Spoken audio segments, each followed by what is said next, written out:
Welcome. I'm E.G. Marshall. Won't you join me? It's dark and cozy inside here. The perfect place to curl up and listen to another tale of suspense and danger. This time, it's the story of a very unusual get-rich-quick scheme. But even though our story is educational and instructive, we don't want you to listen in the hopes of duplicating our hero's plan for instant wealth. You may find it difficult to begin where he begins, by dying a violent death. Because after that, what do you do for an encore?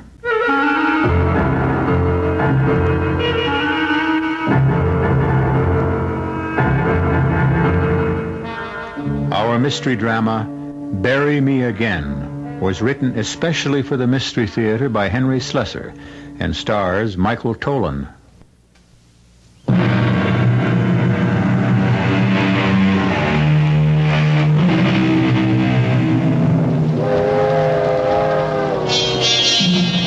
Some people think that the sound of a train whistle fading into the distance is probably the most melancholy sound in the world.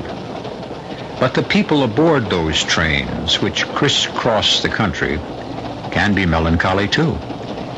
As the cracked Chicago Express streaks into the dark stretch of track between Union Station and the town of Fairmont, one of those passengers is staring gloomily into his own reflection in the soot-darkened window. It may be interesting to follow his thoughts. Minus $10,000. Minus $10,000. That's where I'm at after 36 years of living. 36 years of working and sweating and dreaming dreams that never had a prayer of coming through. I owed McGinnis the same $6,000 I'd owed him for 2 years, even after making him payments amounting to twice that much. And then there were the bills. The dentist, the credit card company, the automobile dealer. No, I could scratch that one. The car had been repossessed just the other day. That's why I was taking the train instead of driving to Fairmont. Not that I expected it to do much good. The chances of hitting my maiden Aunt Hilda for money were pretty slim. But when you're down, you'll try anything. And with the thought of McGinnis and his goons coming around for payday again, I was ready for anything at all. But maybe not quite ready for what happened. Pardon me, is this seat taken? No. It's all right. Sit down. Oh, thanks. You know, I haven't been in a dining car in years. I didn't know they still have them. Heck, some people don't know there are still trains running. I guess that's so. Everybody thinks in terms of flying these days. I don't like to fly myself. Heck, for most trips, you don't save any time anyway. By the time you get to and from the airport... Yeah, I suppose so. Yeah, you do a lot of traveling? Not if I can avoid it. Well, I can't, unfortunately. I'm one of those traveling salesmen you hear about. But you know something? I never met a farmer's daughter in my life. How do you get a drink here? I've been wondering that for the last 15 minutes. Well, it looks like you've got a drink. Oh, sure. That's my own private stock. I always carry a pint bottle with me on these long train trips just to break the monotony. Yeah. Come on, give me a water glass. Hey, that's very kind of you. My pleasure. Well, here's looking at you. Right. And here's to the farmer's daughter. Maybe you'll meet her this trip. Yeah. Just hope my wife doesn't find out.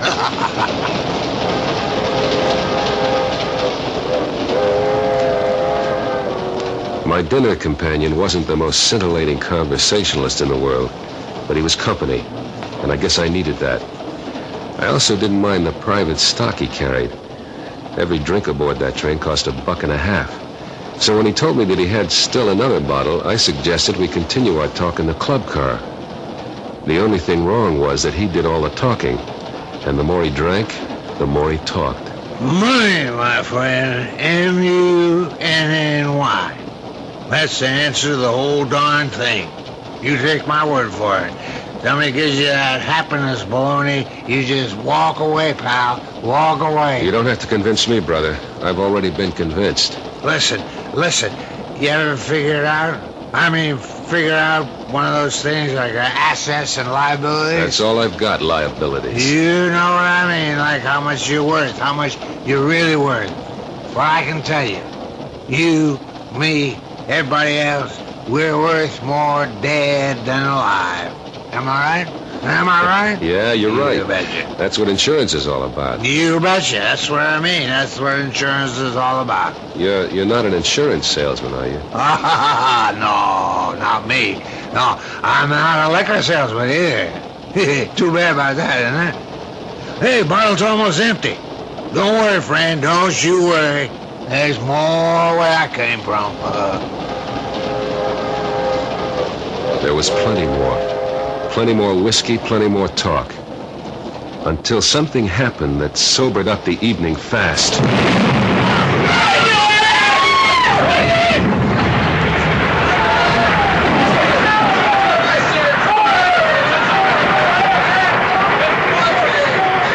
I don't know how long I was unconscious. Judging from the things that were happening around me, it couldn't have been more than a few minutes after the crash. After the express had plowed into the freight train and had somehow been switched into its path.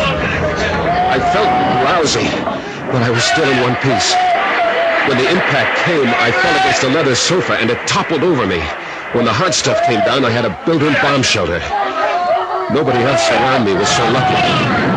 I saw the traveling salesman, and I knew he was never going to meet that farmer's daughter. Then, I saw something else.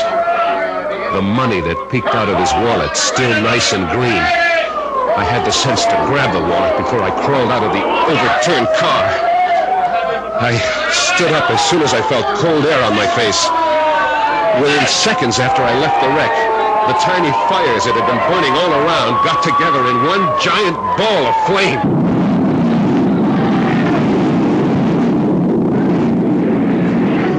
I never saw such a hungry fire in my life. I knew there wasn't going to be much left of anything or anyone. And then I saw the people. They were all over the place, dozens of them, flashing searchlights, shouting to each other. Hey, mister! Hey! Yeah? What is it? Are you okay? Yes, I'm all right. I just a little shook up. Well, they're putting up a first aid station down this line. Want me to help you over there? No, I'm all right, thanks. No, I'd better take you there. Oh, well, okay. Thanks. Hey, listen, what town is this? We're just outside of Hopkins Falls. We heard the crash all the way to town. Sounded like a bomb went off.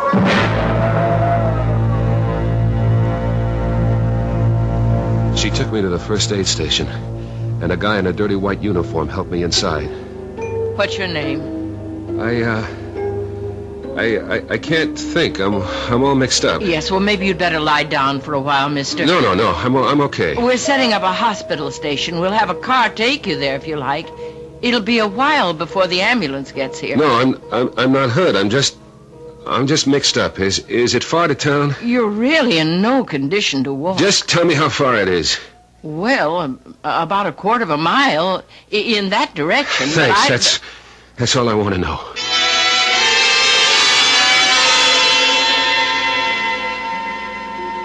Well, Hopkins Falls wasn't much of a town. There were a bunch of frame houses leaning on each other for support. And the only electric sign in the place was the one I wanted. It said hotel. It took me quite a while to find the desk clerk lurking behind the rubber plants in the lobby. He looked at me curiously and spun the register in my direction. I chuckled when I saw the empty page. When I asked for a room with bath, he almost swallowed his store teeth. I signed the register Benedict Arnold and went up to the shabby room on the second floor. When I closed the door behind me, all I could do was head for that bed. The springs gave in with a rusty sigh, but I couldn't care less. Sleep hit me like a TKO.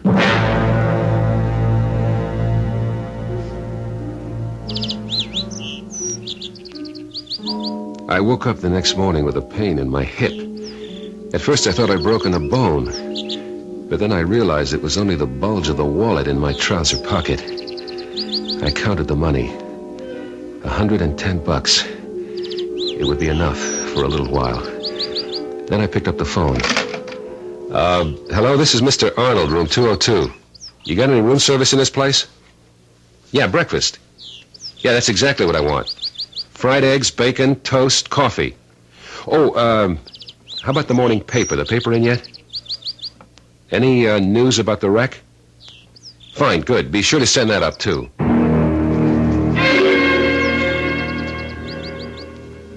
The breakfast was no better than I expected.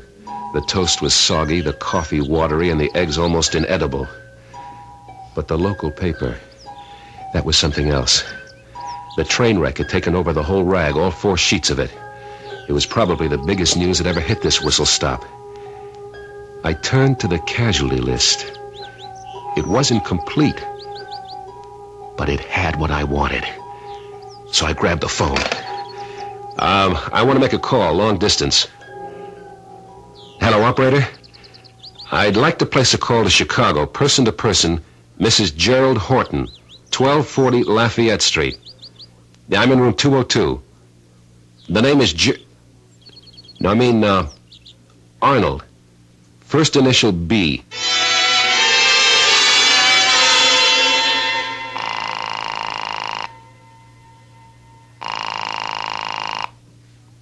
Hello? Myrna? What? Is that you, Myrna? Who is this? Is anybody with you? It's Jerry. Jerry? Where are you calling from? A town called Hopkins Corner or something like that. Listen, are you alone? Well, yes, of course I'm alone. But why are you talking this way? Because this hotel has walls like tissue paper, that's why. Myrna, did you read about the wreck? The wreck? What are you talking about? The train, the Chicago train. It hit something, a stalled freight train. Dozens of people were killed. Oh, my God.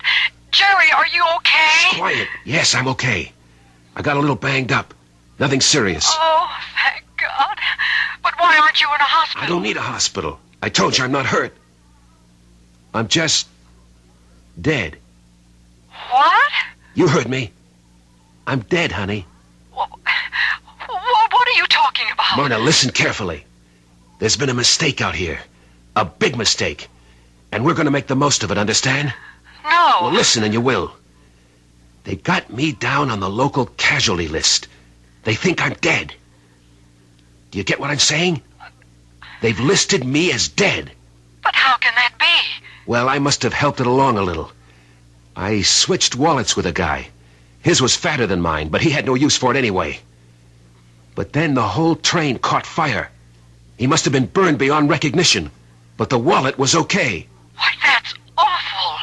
You'll have to tell them. No, I don't have to tell them a thing. Why should I? But what for? Myrna, listen. What's the only valuable thing we own? What? You know about the insurance policy? Yes. $75,000. $75,000. More money than we could save in a lifetime. But we can't collect it. Not if you're alive. I'm going to stay dead, Myrna. Understand? Jerry. You're going into mourning for me. Then you're going to get a check for $75,000 from the insurance company. You're going to slap that money into the bank. Then we're going to wait a while and leave town. But how? You and me and the money makes 3. Now do you get it? Jerry, that's illegal. What do you mean illegal? We're only ripping off an insurance company, honey. That's what I call fair game.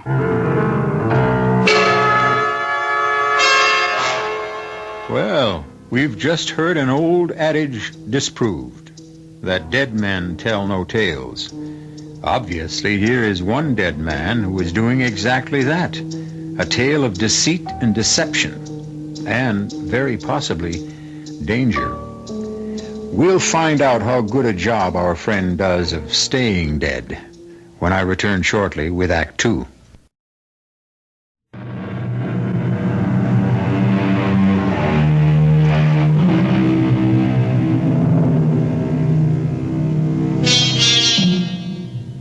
Jerry Horton didn't get to see much of the town of Hopkins Falls. He spent the next few days in his room, thinking, drinking, and making plans. It was a pity. The quiet, rustic atmosphere and the countryside might have soothed the savage temperament of the man. But Jerry Horton was far too excited by an image of the future.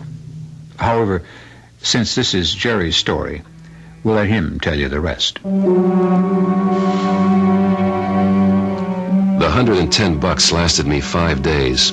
It bought me a new suit of clothes at the local emporium, my room and meals, and a bus ticket back to Chicago. I bought myself a cardboard valise, too. I figured a traveling man with a suitcase was less obvious in a crowd. On Friday morning, I put the local phone book, the Gideon Bible, and a couple of hotel towels into the valise and said goodbye.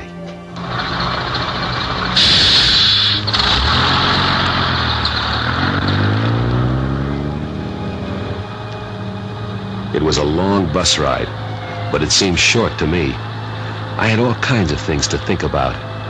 Plans for spending that money. Thinking about McGinnis's face when I finally handed him the $6,000 I owed him, all in one neat bundle. Hey, that was an idea. I'd put it all in $1 bills and make him stay up half the night counting it. And if I know McGinnis, that's exactly what he would do. And then I was back in Chicago, ready to call good old Myrna. Hello? Myrna? Jerry! For God's sake, don't say my name. Oh, I'm sorry. Are you alone? Yes, I'm alone. Where are you? At the bus terminal. Oh, I've been so scared. You have no idea how scared I've been. What for? Well, I'm just so nervous about the whole thing. What's been happening? Well, they sent your body back. The funeral was Tuesday. Good. Great. Was it a nice crowd? Not too big. Sandy and Jane couldn't make it, but Dorothy and Tom were there, and Mother was going to fly in from L.A., but I told her not to bother. I mean, well, it seemed silly. You didn't tell her anything? Well, no, of course not. Do you think I'm crazy? Do you think I could tell her that it was some perfect stranger I was putting in the ground? Oh, Jerry, it was awful. I mean, we picked out that plot together and everything. I was going to be right next to you. Never mind that stuff. We've got more important things to worry about. Living things. Oh, what are you going to do now? I don't know yet. I'm broke. I don't even have enough money for a hotel room. But you can't come here. I know I can't come there, but I've got to eat. So you got to help me. Look, you put about $300 in an envelope and address it to John Nolan, care of the Montgomery Hotel. Did you get that name? Yes, John Nolan, Montgomery Hotel. Don't write it down. You can remember it. Yeah, John Nolan, care of the Montgomery. I'll check in there this morning. Don't try to reach me. That's just asking for trouble. You got it? But what if somebody recognizes you? Don't worry about it. You know the Montgomery's out of our class. Look, try and make it small bills, okay? No use attracting more attention than I have to. Okay? Yes. Okay. Oh, Jerry, I hope we're doing the right thing. You'll see how right it is when that money comes in, Myrna.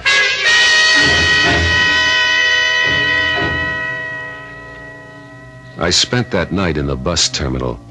I hunted out the softest bench and stashed my things under it. When I woke up, I had 19 bones out of place, but I was still feeling chipper. I went into the terminal lavatory and washed up as best I could. It was a fine, sunny day out, and the weather suited my mood. You know how it is. Some days, everything goes right. I walked a dozen blocks to the Montgomery Hotel. It was out of my class, all right. Was, that is. A chunk of white sandstone rising 40 stories from the street in straight, clean lines, ringed by a fence of evenly spaced trees. The doorman looked like he'd won every decoration from the Congressional Medal on down. It felt good walking on the wine-colored carpet that led into the plush lobby, knowing there was money and a hot shower waiting for me inside. I walked up to the desk like a bored millionaire and scratched my unshaven cheek in a kind of wry manner, like I was a playboy who was out on the town all night. Yes, sir. May I help you? I'd like a room, please. Did you have a reservation? No, I don't, but can you fix me up with something anyway? Yes, sir. I'm sure we can. If you'll just sign the register. I believe you may be holding some mail for me. I told some friends I'd be stopping here. What name, sir? Nolan, John Nolan. Well, let me check. No. No, I don't see anything for... Oh, wait a minute. Here it is. Oh, thank you very much. Front. My room at the Montgomery wasn't fancy. Just a nice room with not much of a view. But I liked it better after a shower and shave. And when I flopped on the big sofa bed, I opened the envelope, lit a cigarette, and counted the money. There were $240 in it, and a note that said, "Sorry, all I could get, M." Well, it didn't really matter. It would be enough to take care of me for a few days. Then the insurance agent would be around to see Myrna, and money like this would be only car fare. I felt so good that I decided to spend some of it on the best meal I could buy in the hotel restaurant. I was just finishing up when my luck threatened to turn. Well, for Pete's sake, it's Lefty, isn't it? Lefty, Union High School, right? I'm sorry, I think you must have the wrong guy. Hey, wait, did I change that much?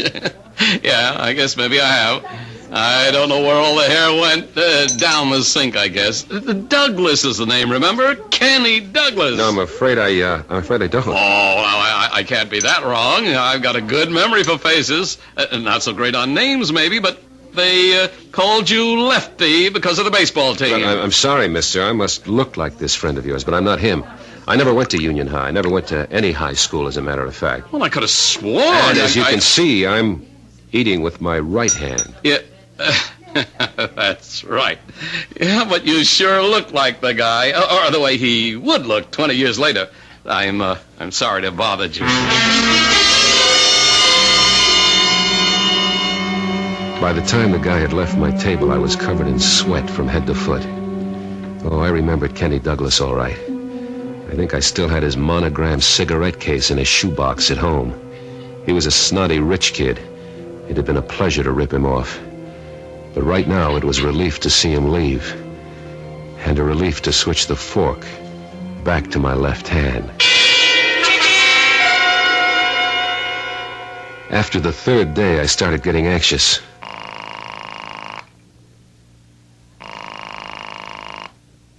Hello?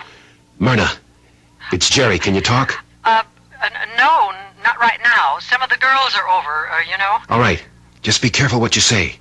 Just answer yes or no, understand? I can hardly hear you. Now just be quiet and listen. Has the insurance company contacted you at all? Yes. There's a man here only this morning. A man? Yes, from the claim department.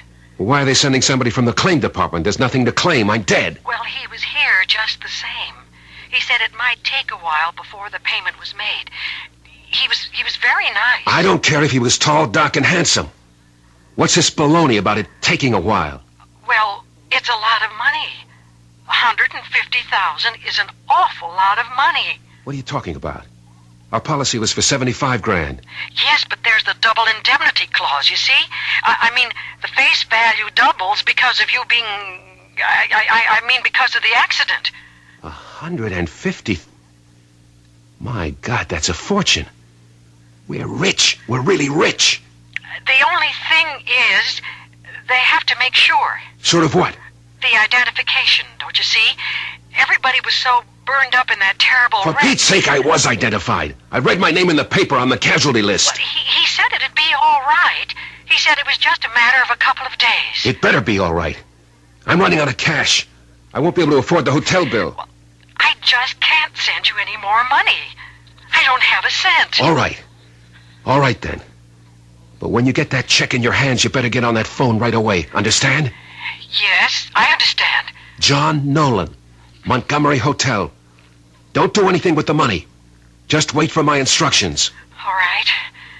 I'll wait. But I'm still so scared.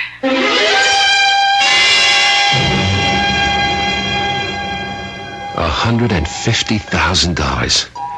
I couldn't believe it. I couldn't imagine money like that. I kept seeing the way that check would look, that long string of numbers. I began to see visions of things I'd wanted since the day I was born. It was all I could do to keep myself from running down to the auto showroom and placing an order for the biggest, shiniest car in the window. But I had to wait. The money wasn't there yet. There was still one more step to go. I was a little worried about Myrna's visitor from the insurance company, but I knew that things would work out all right. This was my lucky time of life, and nothing was going to spoil it. Then, just one day later... Oh, Mr. Nolan. Yes? There was a call for you while you were out this afternoon. It was a lady, Mrs. Nolan, I think. Uh-huh. Thanks very much.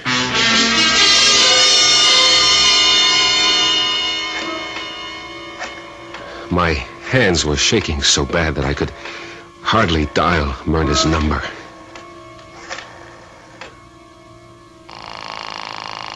When she didn't answer right away, I started to panic. She wouldn't be calling me unless it was all set. She must have the money in her hand, and I had to make sure that it went to the right place. It wasn't that I suspected Myrna of any hanky-panky. I had no reason to suspect her of anything. But who knows what someone will do when they're looking at a piece of paper that says 150,000. Hello? Myrna, it's me. Oh, thank heavens. I was getting so worried. Where were you? The phone must have rung 10 times. Well, I just got in this second. I was down at the insurance company. You went there to get the money? They asked me to come down, Jerry. I was so upset, I almost fainted. Well, don't worry about it. You're the grieving widow. You're supposed to be upset. But you don't understand. They didn't call me about the money. Only about, I don't know what you call it. Exhume something. What? Jerry, they want to open your grave. They can't do that. It's against the law. They said they wanted my cooperation. They asked me to sign a paper. Don't do it. Don't sign a thing. They can't force you to do such a thing. Well, they said that if I didn't sign it, they'd have to get a court order. They're bluffing. They can't do anything like that. They've already identified that body as me, and once is good enough. Oh, Jerry, what should I do? What should I tell them? Should I get a lawyer? No, don't get a lawyer yet. Let me think. Let me figure out something and call you back. There's got to be something I can figure out.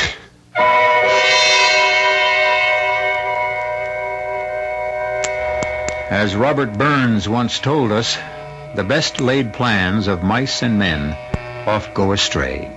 Even the plans of dead men, it seems. But I think we have a resourceful gentleman here who won't let a mere detail stand between him and his dream. Will the insurance investigators create a rude awakening? Or will our hero find some way to put the number 150,000 into his little green book? Just wait right there, and I'll return with the answers shortly in Act 3.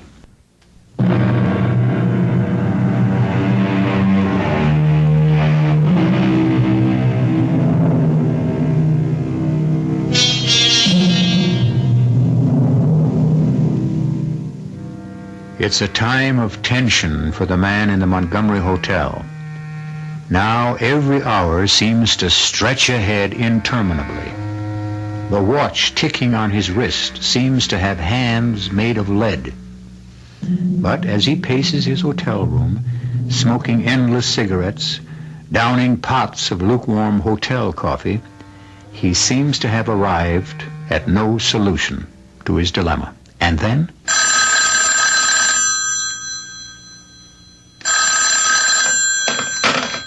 Yes? It's me. I told you not to call me direct. I said always leave a message with the desk clerk. I've got to talk to you. All right. What's happening? They got the order, Jerry.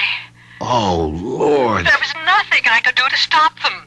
They said I was wrong to have you buried so fast, that there was too much money involved. Listen, you don't think they suspect anything? No, I don't think so. I've been careful, I swear I have. Those insurance guys are sharp, you know. I'm telling you, I haven't done anything wrong. I've been crying my eyes out just as if you really got killed. Everybody keeps telling me that I'm taking it too hard. What they don't know is that I'm scared. All right. Just calm down. Maybe things aren't that bad. How could they be worse? You didn't see what I saw after that train wreck. After the explosion. They had pictures in the local papers. The victims didn't look human anymore, I'm telling you. They were just like pieces of charcoal. How awful. Even if they open that coffin, they won't see anything but a handful of ashes. So stop worrying. Are you sure, Jerry? I'm sure. At least I think I'm sure. And what if they figure out that it's somebody else? Okay, so we lose the bread. The wrong man got identified. It wasn't anybody's fault, right? And as for me, I guess I'll be just another runaway husband. Jerry, you don't mean that. No, don't worry. You'll be seeing me again. Broke as usual. Unless our luck holds. Pray that it holds, baby. Oh, Jerry, you never call me baby anymore. Never mind what I call you. You call me the minute anything happens.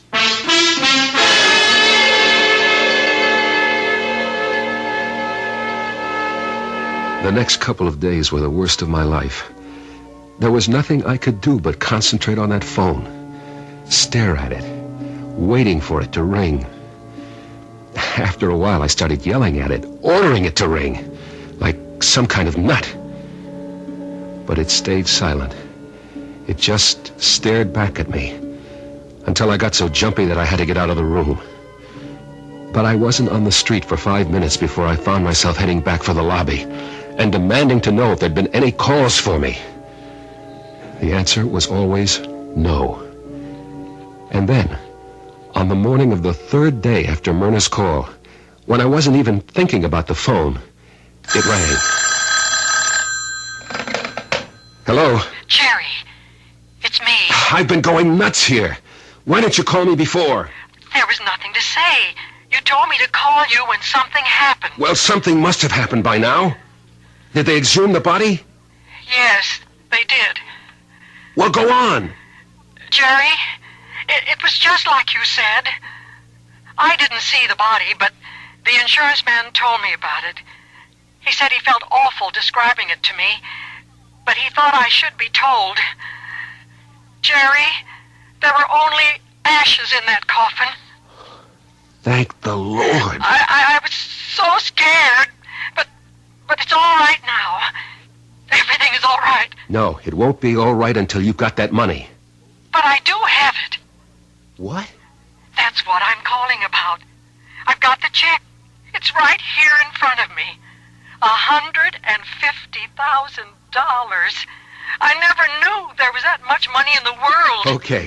Okay, now listen close. Here's the way we're going to handle it. The first thing you do is deposit the check to the regular account. Yeah, I was going to do that this morning. I was so afraid to have such a big check in the house. All right, so deposit it. And then go to the Chemical National Bank, the one on Clover Street, near the Arch. You know the one I mean? Yes, but what for? Just listen and do what I say. You go to that bank and say you want to open a joint savings account for you and your husband. Only now, you're Mrs. John Nolan. Understand? But I can't open an account by myself. Yes, you can sign all the papers there, and then collect the forms that I have to sign. Understand? Yes, I see. Put all the forms in an envelope and send them to me here at the Montgomery. All right. I'll get them in the mail as soon as possible. No, you can drop them off in person at the desk. The Montgomery is right around the corner from the bank. Leave it at the front desk for Mr. Nolan. But I don't see how that'll work. Why don't I just cash the check? Shut up and listen to me. This is the safest way to handle it. Once you have the money deposited in our regular checking account, you can write a check for the whole amount to John Nolan. There. Now do you get it? You mean I deposit the money in the new account? That's just what I mean. And after that, well, I'll let you know the rest of the plan. Have you got it all straight? Yes, Jerry. I'll do just what you said. That's my girl.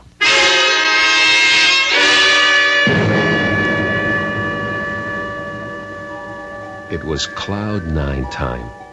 I felt like I was floating, like I was drunk on expensive champagne. And it wouldn't be too long before I was.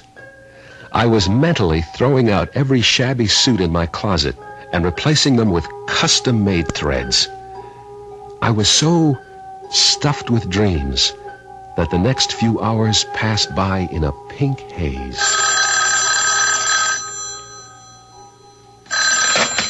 Hello? Mr. Nolan, I have an envelope here for you. Shall I send it up? Yeah, thanks. Send it right up.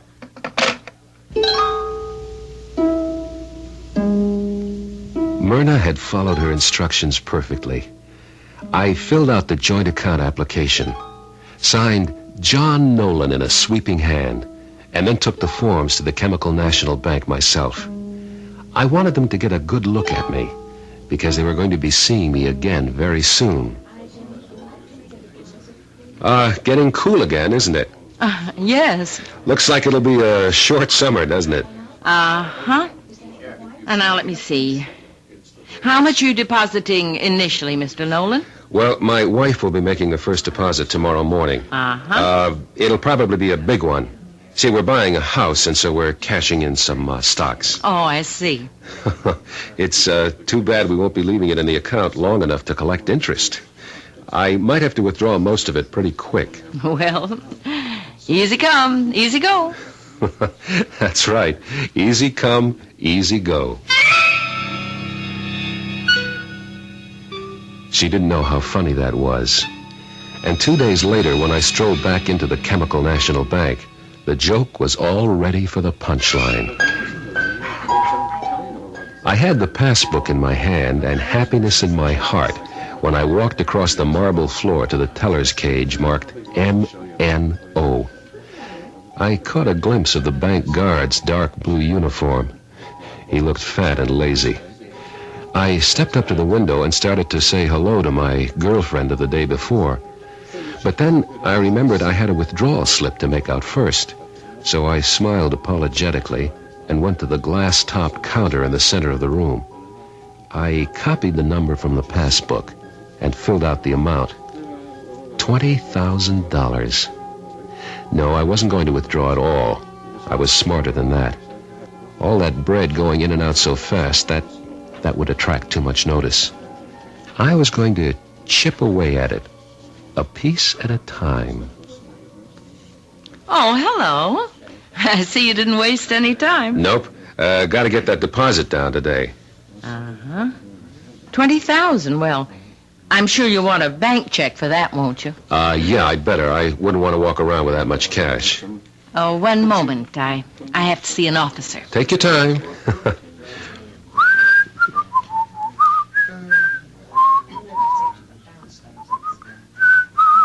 Mr. Nolan? Yes? I'm Bill Harkness, assistant manager. Would you mind stepping into my office a moment? What for? Oh, it's just a technical matter regarding your account.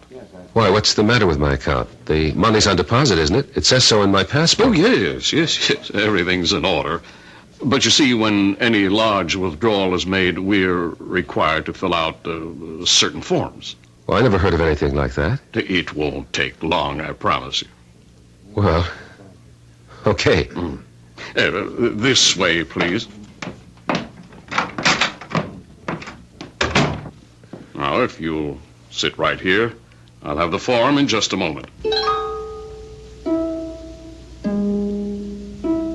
Well, I'd waited almost a month already for this, so I figured I could wait another few minutes. The only thing is, I didn't realize what I was really waiting for until the door opened and Harkness returned. This time he had another man with him and a woman who I supposed was his secretary. Sorry to have been so long, Mr. Nolan. Well, that's okay. Just let me get my check and get out of here. I've got things to do. What sort of things, Mr. Nolan? Oh, I didn't get your name. I'm Lieutenant Whalen. Police? Police? Now, wait a minute. Are you implying that I'm doing something illegal by withdrawing money from my own account? You're doing something illegal, all right, Mr. Nolan, so why don't you tell us all about it? Listen, if this is an arrest, I'd like... Sure, I know. You've got rights. You don't have to say anything to incriminate yourself. Well, I've got a few things to say, let me tell you. And who are you? What's the matter, Jerry? Don't you know your own wife? Your own baby? Hey, now, wait a minute. My name is Nolan. John Nolan, and I can prove it. I've got a driver's license here. Look at it. And I'm Myrna, your own loving wife, Jerry. How come you don't recognize me? I know why, Mr. Nolan. Because you really are John Nolan, and the real Jerry Horton is dead, killed in that train wreck. I should have guessed it the first time you called me. You imitated Jerry's voice okay, and you always talked low. But I should have known you weren't my husband. You took his wallet. That's how you knew how to reach his wife. And Mr. Horton must have told you about his insurance policy. But how did it happen? How did you find out? It was the autopsy. It was when they dug up the body again and proved that it was my husband. It was the teeth that did it. And that's how we identified the body, by the dental work. As soon as the insurance people paid me that money, I knew that it had to be Jerry in that coffin, and that it was going to be somebody else in this bank. We told Mrs. Horton to go along with you until you actually wrote that withdrawal slip. And that's all the evidence we need, friend. Well, you can't blame a guy for trying, can you? So I guess the money is all yours, Mrs. Horton. Myrna. Congratulations. Listen, you may not believe this, but I'd give half this money to have Jerry back.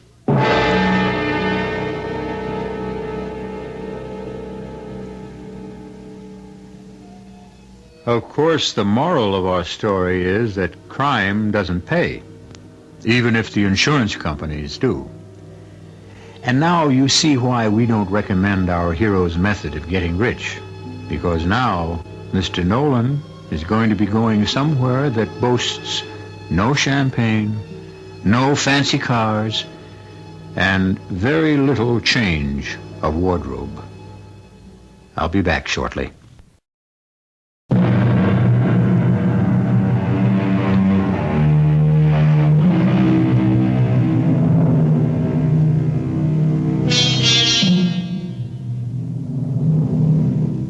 We have to admit that there's something fascinating about confidence games. They say that the essential ingredient of a good swindle is to play upon the greed of the victim. So the next time someone offers you a way to make an easy dollar, make sure you're not dealing with the wrong man. Our cast included Michael Tolan, Vicky Vola, Gilbert Mack, Mary Jane Higby, and Robert Dryden. The entire production was under the direction of Hyman Brown. This is E.G. Marshall inviting you to return to our Mystery Theater for another adventure in the macabre. Until next time, pleasant dreams.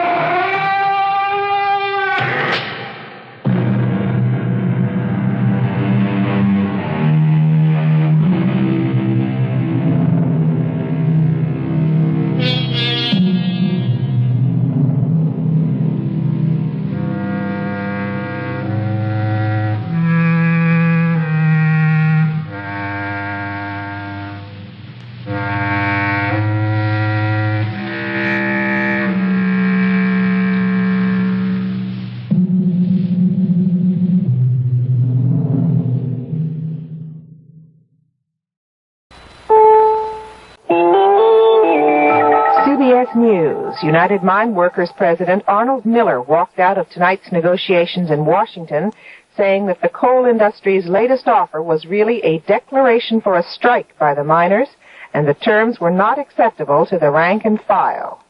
I'm Ann Crosman reporting on the CBS Radio Network. More on the coal story from Bernard Shaw in Washington. United Mine Workers President Arnold Miller stormed out of an early morning negotiating session and accused the coal industry of triggering a strike by virtue of a series of counter-proposals offered by the coal operators. I have one statement to make, and then I'm going home and get some rest. I'm pretty weary after all these many hours put in. With what they've handed us tonight, they've declared a strike in the coal fields. There's not a sufficient amount of time left for ratification, and the membership would not ratify what they give us. Guy Farmer, chief spokesman for the coal company, said, quote, "I find that charge rather incredible. He said our package has not been exceeded in total scope by any other union settlement. He said we are waiting for a response to our proposals. Bernard Shaw, CBS News, at the coal negotiations in Washington. A strike deadline has been set for a week from Tuesday. More CBS News coming up. Time Magazine. What's in it for you this week? Cover story. A timely briefing on the new force in the Middle East, the Palestinians. And on Yasser Arafat, chairman of the Palestine Liberation Organization. Palestine, says Arafat, is the cement that holds the Arab world together. Or the explosive that blows it apart. This week, Time studies this nation of refugees. Its claims for justice. Its history. Its strengths and weaknesses. Its terrorists. And its men of moderation. In an exclusive interview, Arafat talks about Israel and oil. The U.S. in the Middle East. And the danger of war. As Times report suggests, war will continue until the Israelis are willing to talk to Arafat. And until Arafat is willing to talk to them. Also in Time this week, a major report on the world food crisis. What went wrong with the Green Revolution? How have inexplicable changes in the world's weather devastated once fertile land? What is the geography of hunger? And what choices are open to the 1,000 delegates meeting in Rome this week in history's first global effort to confront the problem of hunger? Two vital problems. Explored in depth. This week in Time, the weekly news magazine. Pick up a copy today. A police spokesman in Wanacue, New Jersey, not far from New York City, says the shooting death of a municipal court judge on Monday night was premeditated murder. 71-year-old Judge Joseph Crescente died from a shot fired through the window of a building where he was holding court. Police say the shot came from the street below and that they're looking for a male suspect seen leaving the scene in a car. Police in Seoul, South Korea have arrested 8 people in connection with Sunday's fire that killed 88 people in a downtown nightclub. The 8 are charged with negligence and violation of the fire prevention law. Police are still looking for the nightclub electrician and its owner. Police said earlier that the fire was caused by a short circuit in the electrical system of the building. More rain is adding to problems of residents in east and central Oklahoma, where thousands have been evacuated. The Deep Ford River is expected to crest 14 feet above flood stage near the town of Beggs on Wednesday, and other rivers and creeks already have overflowed their banks. A California Citizens Action Group is urging Americans not to buy turkey this Thanksgiving because the group claims the turkey processors are artificially inflating the price just before the holiday. CBS News. Americans go to the polls Tuesday with Watergate and the economy a prime factor. I'm Jim Kilpatrick reporting on the CBS Radio Network. To judge from all available evidence, the Democrats appear on their way to victory. The question is, how big? A CBS News survey shows most of the country feels the economy is hopeless and that the prospective voters prefer Democrats 2-1 as being able to do anything about it. 82% of the voters in the CBS News survey believe the economy will either stay bad or get worse. The campaigns have not divided the candidates on the issues of Watergate and the condition of the economy. Everyone is against both. The CBS News survey indicates Tuesday's election is a contest of character more than anything else. In the gubernatorial races, the Democrats are expected to add at least California and New York to their column. In the Senate races, a number of prominent Republican incumbents have had hard campaigns. Senator Peter Dominic of Colorado has had an uphill battle with former McGovern strategist Gary Hart. New York Republican Senator Jacob Javits faces stiff opposition from former Democratic Attorney General Ramsey Clark. A Clark victory would be considered an upset. All seats in the House of Representatives are up for election this year, and polls indicate the Democrats should wind up with a net gain of at least 30 seats. They would have to win 42 seats for the mathematical two-thirds majority. CBS Radio News will begin a series of election reports immediately after the first polls close, 15 minutes past and 15 minutes before every hour. I'm Jim Kilpatrick, CBS News.